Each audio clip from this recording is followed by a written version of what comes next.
I took my fiancé home to meet my family and left with no fiancé.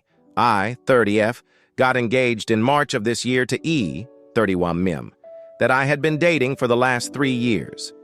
It was heavenly bliss until I introduced him to my family. We went home to meet my family as it was important to him to get their blessing. I didn't care either way, but I did it to make him happy. Everyone was welcoming of him and seemed genuinely happy for us. Before the trip was over, my eldest brother suggested a sibling partner's camping trip in a cabin up north to bond and get to know my fiancé away from our parents. I was reluctant, as I typically didn't spend this much time back home, but eventually agreed. The trip was going well, so I let my guard down and decided to enjoy being in the mountains with my siblings.